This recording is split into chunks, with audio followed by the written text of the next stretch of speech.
I just left Starbucks in Glendale, and I'm driving to Wash Park through this neighborhood. Now you can see the trees, they're all bare.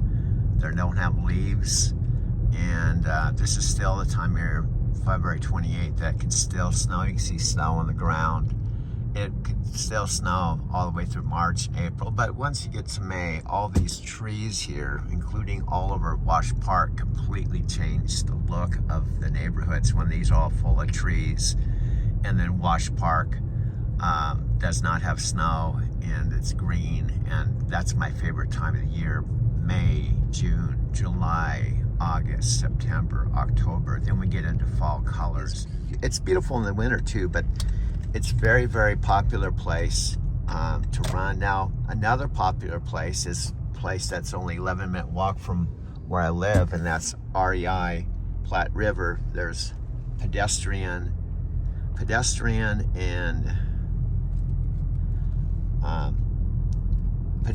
and bike path, but there's a lot of joggers here too. You'll see there's one right there.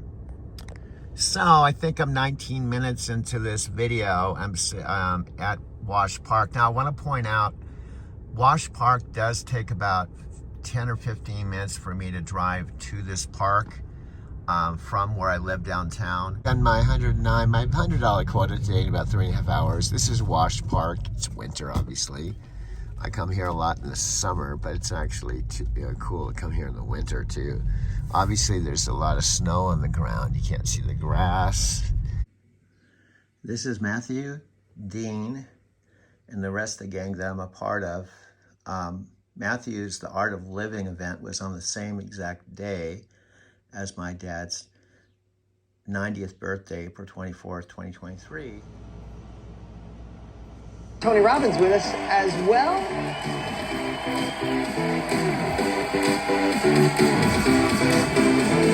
There we go.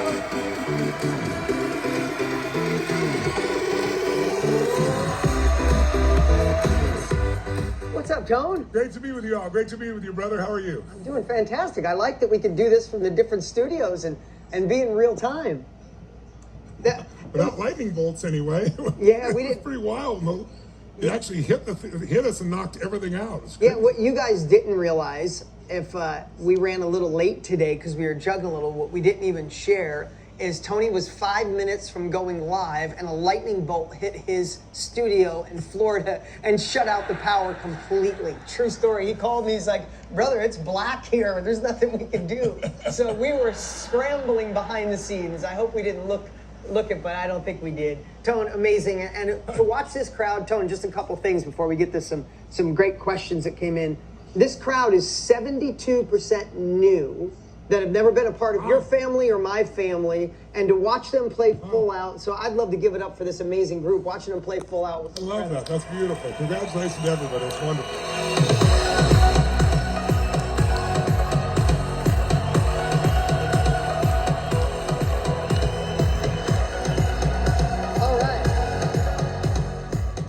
Jump right in, Tony. I think we have Carmen waiting. Carmen N. I'm going to ask her ask her question while we're pulling her up. It was, what advice would you give someone who's terrified to share their story, but know it will help others? I have an idea too, but I would love to hear what you got to say, Tone. And everybody, let's give it up for Carmen. Let's hear it, Carmen. Is Carmen out there? Will you grab her? There she is. Carmen, how are you? I think that you got yourself mic'd to your... There you are. Carmen, where are you in the world? I'm in Germany. In Germany? Give it up for everybody. That's fantastic. Oh, in Germany. Nice job. Carmen, tell me, just so we can clarify, what's terrifying about sharing, your story for you, despite the fact, it's going to help everybody? I've tried my entire life to fit in, which meant I had to, carve out parts of myself to feel like I belong. And I'm tired of that. And I know there are other people out there who want to belong and want to stop fitting in. Yes. And so what is your solution? What is the advice that you want to give others if you weren't worried about how people felt or responded to it, but you were terrified? If there was no terror, what would you be sharing? That's a great coaching question.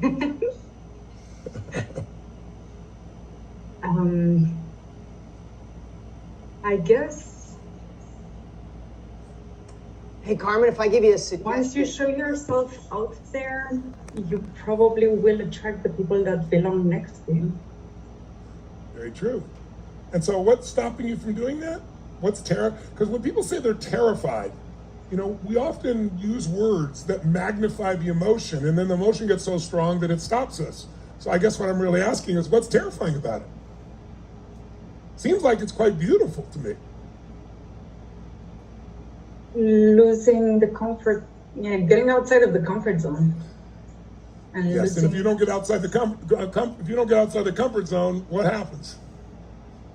If you don't, well, you don't grow. and if you don't grow, what happens? Well, you stay where you are, which is not necessarily the happiest place.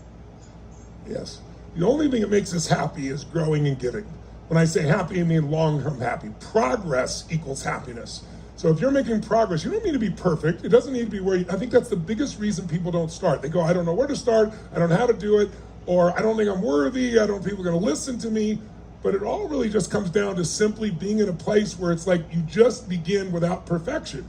And you come from your heart and you communicate, and every time you do it, you get better. That's the entire process. But you need a couple new habits, because we experience whatever we focus on. So you keep focusing how you're terrified, and you probably have used that language more than once if you said it today. It's not the first time you used terrified. But the truth is, sometimes people say terrified. What it really is, yeah, I'm a little scared, but I'm also a little excited. Is there some excitement in you also about sharing this? Oh, she froze. Are you still with us? Well, at least she's froze on a really. She's froze on a really Okay, good. so I'll just give for everybody here. Think of it this way, everyone. There's 3 decisions you're making every moment. Carmen, if you still hear us, this is what you need to understand. We don't experience life. The first decision we experience that controls our life is what we decide to focus on. So if you focus on, oh my God, what if people don't like me? What if this fails? What if I don't make any money? What if I make an idiot out of myself? If you focus on it, you're going to feel that as if it was really happening. There's an old phrase that says, a coward dies 1,000 deaths, a courageous man or woman only once. And I used to be a worrier, not a warrior. I was worrying all the time about everything, and I was so worried I might as well have gone through it. It's like you're dying 1,000 deaths. Just effing do it. The biggest mistake people have is they don't focus on what they want. They focus on what they don't want. So if I'm driving a car, and I'm a race car driver as part-time for fun, one of the things I learned is if you start to get out of control, the first thing you want to do is look at the wall. Well, when you look at the wall, you unconsciously steer into the wall. So even though you're scared, the guy who's with you will push your face when you're first learning the opposite direction. Now I'm fighting because I want to see the death happen, right? And so, but he keeps my head going this way. And so as I turn and look where I need to go, I unconsciously steer there. If you're pissed off about your life, it's because you're focused on pissy things. If you're happy, it's because you're focused on happy things. Everyone has things they can be upset about, but when you're happy, you delete those things. When you're unhappy, you delete all the happy things. So number 1 is developing new focus. And there's 3 patterns of focus I'll give you real fast. Number 1, do you focus on what you have or what's missing? What would you say your pattern is? We all do both. Where I'm we spend focusing more on of our what's time? missing. That's right. Second, do you focus more on what you can control or can't control? I'm trying. I got much better at focusing on what I can control. Good. And do you focus on the past, the present, or the future more? We all do all 3. But by the way, while I'm asking this to Carmen, I want all of you to answer this question in your own mind too, okay? Do you tend to focus more on what you have or what's missing? We all do both. But which one do you spend more time, especially after during COVID? Because we just got out of that. Do you focus on what you can or can't control most often? And do you focus more on the past, the present, or the future? Where would you say you spend more of your focus out of those 3? Currently in the present. Okay, great. Not So when you're quite terrified, in you're the not terrified. future as well. Yes. When you're terrified, it's not the present you're terrified about. It's what you're anticipating might happen in the future. So let me just give everyone an answer. Everyone does all 3 of these, but if you focus more on what's missing, you cannot sustain happiness. Not even your cat in the background can do that. If you focus on what's missing, you're always finding what's missing, so you're always feeling empty. So it's okay to find what's missing so you can get better, but that's something you do like once a week or once a month, not every day, multiple times a day. Otherwise, it doesn't matter how successful you'll still feel unhappy. Second, you're doing a good job. The more you focus on what you can control, the better your life is. There's lots of things we can't control. But when we focus on what we can control, our self-esteem surges, our power surges, our action surge. And third, you want to focus on the present moment and the future. What's beautiful now and what do I want to create? Not the future you're afraid of. Think of this. The difference between fear and faith. What's the difference? They're both made up. No one knows what the future is. But fear is imagination undirected. It's like weeds, it grows automatically. Faith is you decide to focus on what you want, you know why you're doing it, and you commit to it. So your new habit needs to be, I'm gonna focus on what I want, what I can control, and what I already have, as opposed to what I can't control, what I don't have, and a future that I'm fearful about. And then the second habit is just focusing on a better meaning. Like when I say I'm terrified, say, no, erase. What I'm actually is, I'm also excited. And you focus more on the excitement because there's excitement in you. I know because of the smile on your face, and I know because you're participating in this program. If you're completely terrified, you wouldn't be answering a question right now, amongst 600,000 people around the world, right? So you're not completely terrified. It's an old habit. It's an old language pattern. And then third, when you ask a better question with better focus and better meanings, you'll come up with better actions. But I just want to say one last thing to you and everybody else. The biggest mistake people make is they say, I'm not ready. I'll do this when I'm ready. I just don't feel it. If I waited till I felt like I was ready, I wouldn't be here today. I don't, like every morning I get up and I jump in freezing cold water if I'm in one of my homes, 56 degrees. I don't do it because I like it. There's no morning I wake up and say, I can't wait to jump in that cold water. But I do it every day because it has a huge health benefit, but I also do it as a mental habit. That when I say jump, we jump. I don't negotiate. Well, wait till I'm warmer, in a minute, tomorrow. So I have the habit of when I tell myself to do something, I do it. It doesn't matter if I'm ready. The minute I say do it, it happens. So you just need a couple of new habits. And the biggest habit is just get in the game. Get yourself started because the greatest technologies in the world all iterate. Iterate means they come up with an initial product that isn't perfect and they go test it and they work with people. And then they make it better, and then they make it better. And then one day you have something everybody wants. That's the direction. But I make time for you because you are putting in the work. You're seeing what's possible, and together we can do anything. So tomorrow, my friends, we go live, 11 o'clock Pacific Standard Time. Oh, let me share. I don't know if the studio's on. Want to take a little walk around the office? So I'll show you people are just coming in here. So this is one part of the office. Allie, Aubrey, Jesse, say hi. Raph, say hi. What's going on? We got people in there. We got customer support behind there. That's head of IT. Say hi, Corbin. Tell me these guys don't have it good. Huh? Ping pong, shuffleboard. And this is like the war room. Hey, we're live on Facebook. Say hi. Say hi. These guys are all working behind the scene. There's actually 137? 137. Tanner's like, yeah. 100. He loves being on camera. I should just go put the camera on him. There's 137 people obsessing on everything that's happening this week with the challenge. This is what all your Zooms are, and this is kind of the control center of each person. You see, look at the speakers. Look at the speakers. This is the intro screen. That's all ready for tomorrow. There's so many pieces that go into this, and this is the studio. So how cool is this? Right now it's just the sunset. If you see, these are all LED screens, but all of you will be on there tomorrow. If you're in More important truth that I hopefully is exposed and people can get from the book. So yeah, there were a few of those. I got a question for you. It might stray a little bit, but so many of our members have been with us for years, are in the business of taking their life, their journaling, their experience, their skill, their hobby, their passion, and turning it into a book, a course, a workshop, a mastermind. And that evolution that you went through, you turned journaling into something that impacted people's lives. Mm-hmm. And I know one time you said to me, so I got two questions. One's kind of just personal. One is, in that journey of kind of turning your personal stuff I'll just ask one question at a time. You turned your personal stuff, found your patterns, you modeled, wow, if I follow that habit, it led to good shit. If I did this, it led to bad shit. And you made this entertaining book. You made an entertaining course. It's why both are on fire and why you're impacting people. But was there a part in the middle, this is off from journaling for a minute, where you're like, these are my stuff. Is it really going to help people?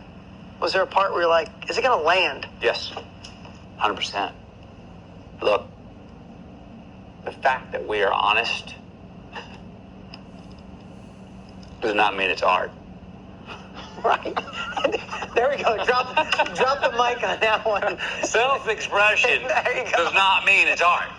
If that was true, all of our 13-year-old diaries would be as good as Shakespeare. They're not. So there was a lot of stuff that I was like, this is very subjective. And I overcompensated. And what I mean by that is, I said, oh, this is only personal to me. I need to go macro and speak for humanity where they can understand it. And then when I say I overcompensated, I did it to the extent in some first passes of the book where it became not personal enough.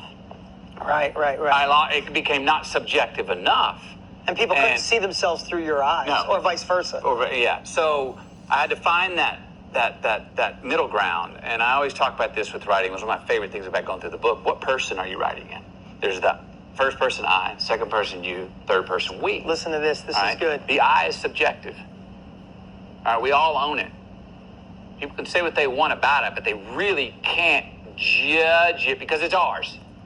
Yep. They can't go, no, you didn't feel that way. No, yes, I did. It's not for you to say. Yeah. Right? But the I can sometimes only be for us and no one else can see it. Then there's the you. Well, you should do this, or you feel this way. You should journal. Now you're getting advice.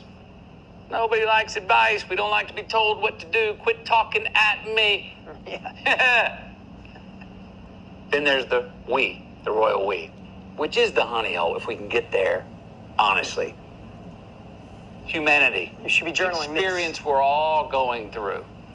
The challenge with the royal we is it can become platitudinal. And there's going to be a lake up to the right I've noticed it was frozen over. But the summer it looks quite different. And you can drive here, and then in the summertime people are riding their bikes, rollerblading, jogging in this right lane here. So this is Wash Park. The other park I like, near St. Mark's Coffee House, this is about a 15-minute drive from my loft. It's a different part of town. I just happen to be going through here, or I chose to go through here on my way back to my loft.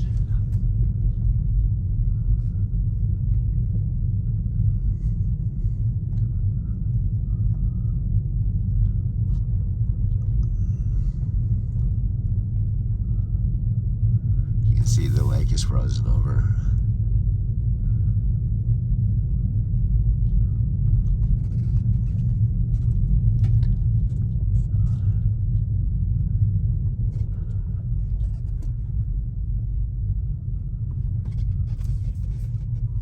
Looks quite different in summertime. I did a couple of videos over here.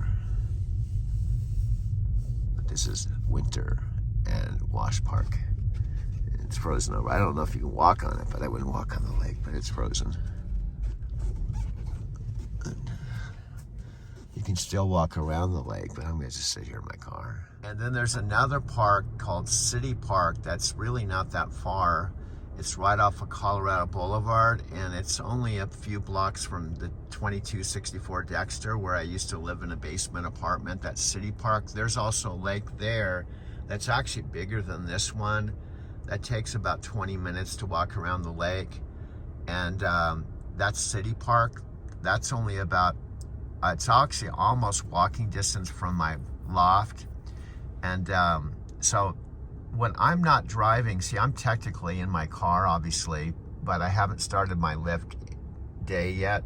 But I can record my videos in my car, in my loft, and I've been documenting my life for quite a while now.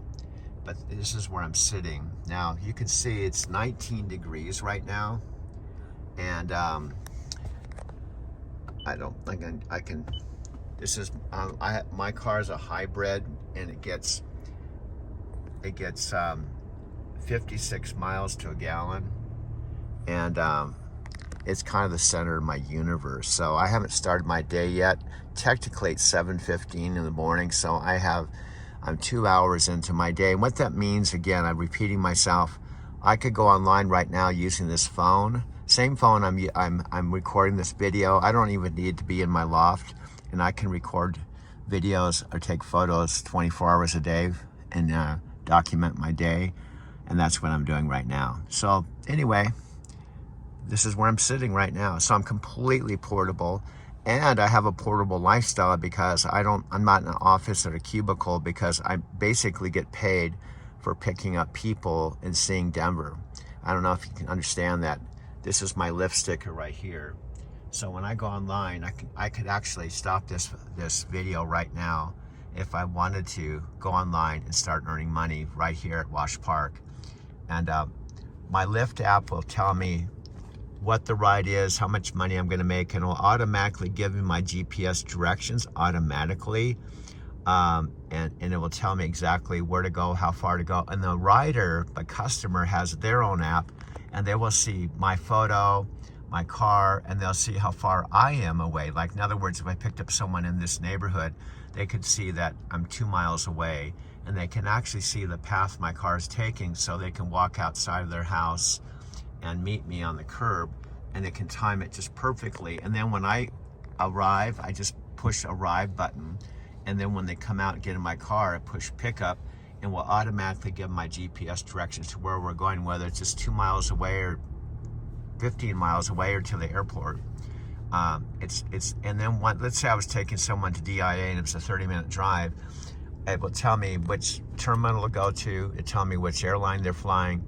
And I drove 10 years back and forth to the airport, so that's one of the reasons I came back here to do Lyft, because I know this area, but also know the United States because I drove a truck 1,000,000 miles. So as far as being a professional driver, I'm now going on my 3rd generation that's with Lyft, but I drove 10 years back and forth to Denver International Airport when it first opened, and then I drove 13 years or 1,000,000 miles over the road, and now I'm driving for Lyft at age 70. See my long beard. I just got off the phone with you.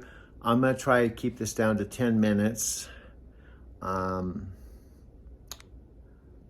want to show you my apartment and just do a 10-minute video for you, piggybacking off the phone call we just had. I really appreciate you calling out. You hit some really cool high points. Yes, look at my beard, it's really long.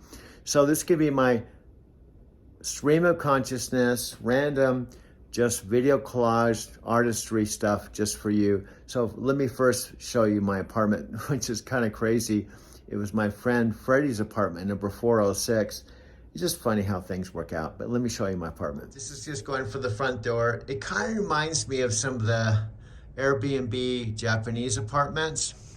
But anyway, I have just a small bathroom, nothing fancy. Sink, toilet, shower. And in fact, I want to get a new shower curtain. The shower's really hot. But after basically living in a truck 13 years and only taking showers at the truck stops on my fuel credits, it's just nice to have a bathroom. This is Lisa's room. I moved my bed out into the living room, but I may turn this into my office. And this is Lisa's cat here, Mojo. And this was where I put my bed, but this is my bedroom. This is just I have my laundry, but I might put some shelves in here. This is 1800 brick. This building was actually from the mercantile era where there's a Union Station. I have just a fridge, pantry, dishwasher, microwave that I got out in the hallway, and just some glasses and all kinds of stuff. This is original 1996 stove. This room was completely vacant when I moved in. I had nothing. I came here with my 2017 Prius and a few boxes. I put the boxes in storage and I slept in the front seat of my car.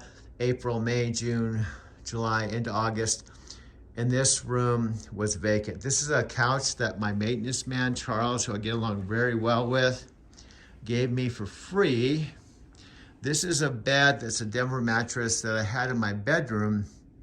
One of my neighbors gave me a platform so it was off the floor, which a lot of the beds in Japan are on the floor. These are a couple of chairs I got out in the alley. This is actually a really cool, it's heavy. I couldn't even lift this glass top. This was a glass top table that was out in the alley. This is a beer right here, but this is a glass top desk that I actually found out in the hallway, and I got a beer here. But these are my prayer beads from Amy, my Nichiren Shoshu. She sent me these 3 books. This is a piece of furniture I just turned on its side, and this is what's called a butsutan. I can't open it, but there's a thing called the Goanzen. And this is looking back at my 65-inch TV, my speaker, and my bedroom. And this is basically my apartment. Now, I have a air conditioner I bought for the summer. It's a beautiful sunny day here. This is looking down at the alley. This is a sister building that's right across the alley. This is actually a liquor store that's right there. And a little bit of the skyline, although the best part of my apartment is walking out the front door. Now it says it's 3:39 p.m. Thursday, February 29, 2024. This is where I actually sit and make my videos. I have 4,511 videos on my Mac Pro computer. But I don't actually even make my videos on my Mac Pro. I have 2 other iPhones. I make my videos on this phone I'm using right now. Now, what's really cool, last thing, this is a T-Mobile $40 internet. I found I have unlimited. I plugged in this EtherCord, and I did not know about this, but I have Google TV. I'm going to show that to you in a minute. I'm going to push the stop button, so this 4-minute and 12-second video will actually automatically go on this iPhone that I have right here. That's a 1 terabyte iPhone. Will go to my iMovie that I'm making for you right now, 4 minutes and 25 seconds.